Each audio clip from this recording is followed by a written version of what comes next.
This is my martial arts history part 2. Now, moving into college, I didn't have the financial means to continue in the particular martial art that I wanted, and you may run into this, especially if you run into a martial arts that's always wanting to do a lot more testing fees than are necessary.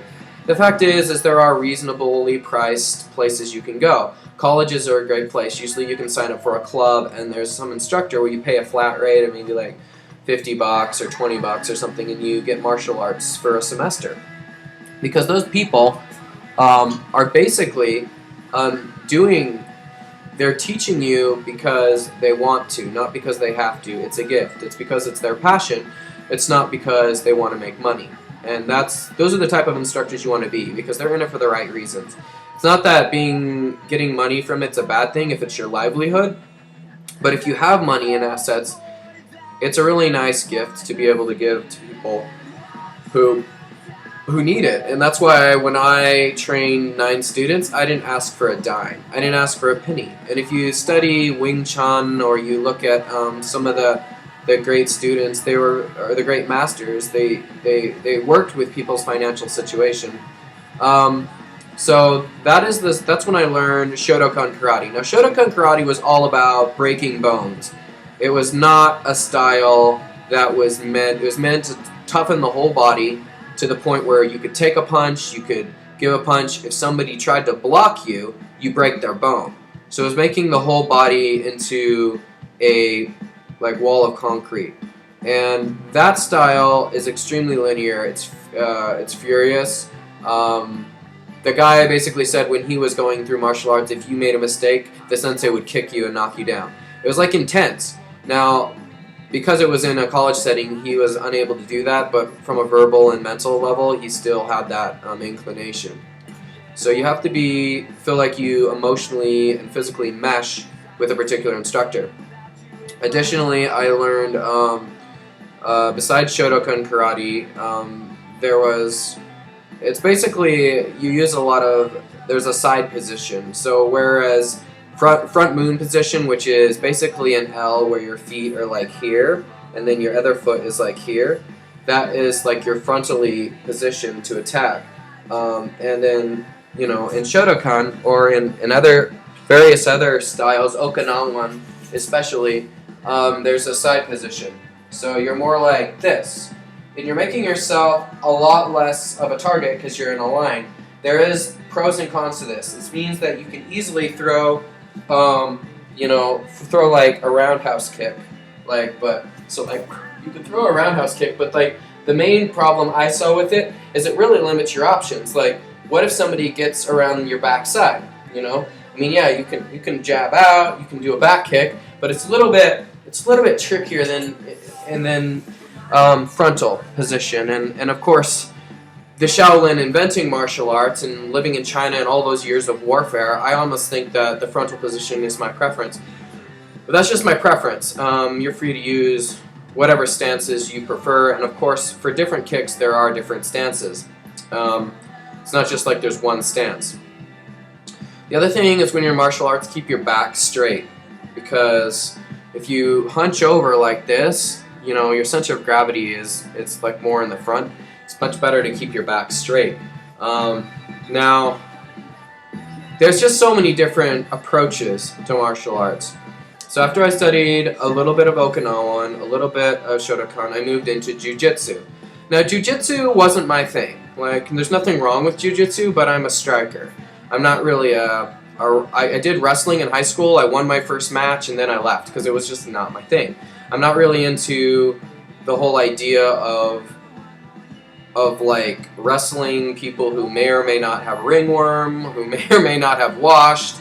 It's just not my thing. So if somebody tries to tangle you up in an attack in Shaolin Kempo, we were taught minimal grappling, and that grappling was strictly how to get out of a grappling hold.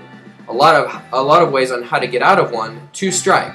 So it's you get out of it, you strike. You get out of it, you strike. You look you watch Ultimate Fighting Championship and things like that. There's a lot of that jiu-jitsu and grappling going on, and I'm thinking, well, if these guys knew how to get out of it and strike, this would be over a lot faster. But of course, they have rules and whatnot.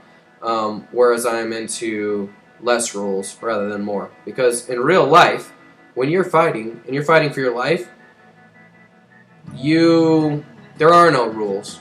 I had a gun pulled on me, 2 knives pulled on me. Like, I disarmed them because I was trained.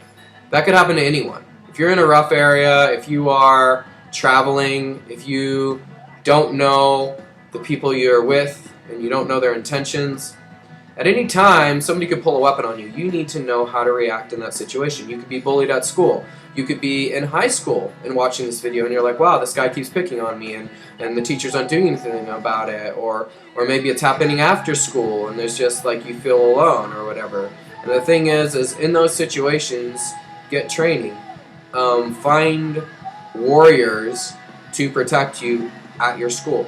That's the easiest way, because like when I was in school, I had to stick up for the underdogs because there are bullies out there, and bullies are scared on the inside, but they're manifesting in anger, or they're just bad people, or they have all this anger inside and they don't feel recognized, and so they react. And they try to push other people down to make themselves feel more powerful and good about themselves.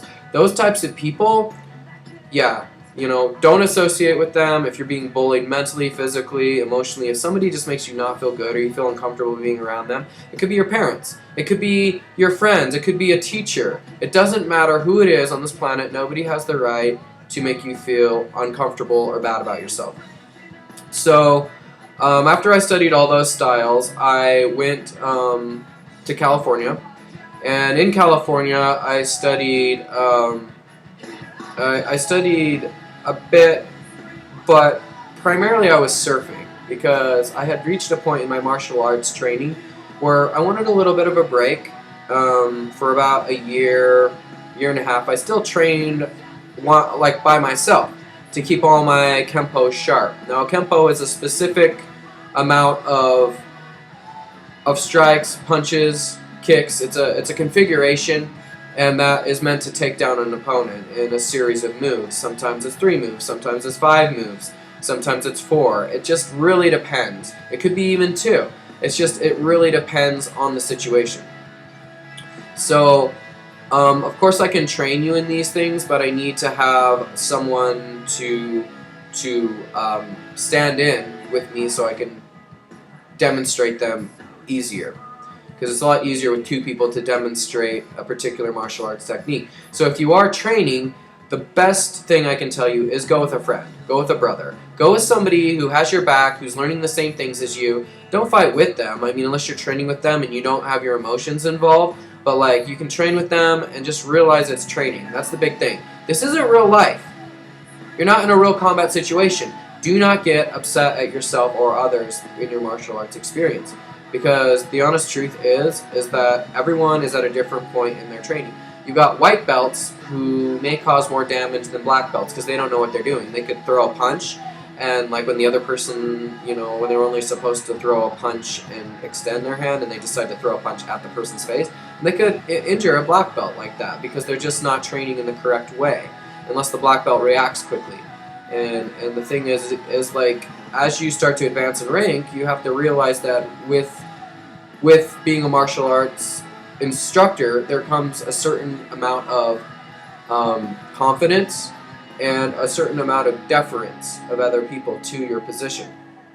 And because of that, you have to carry yourself in a manner that is respectful, meaning you don't instigate conflict. You disarm conflict with your words, you walk away from situations, you act in a very peaceful, confident way.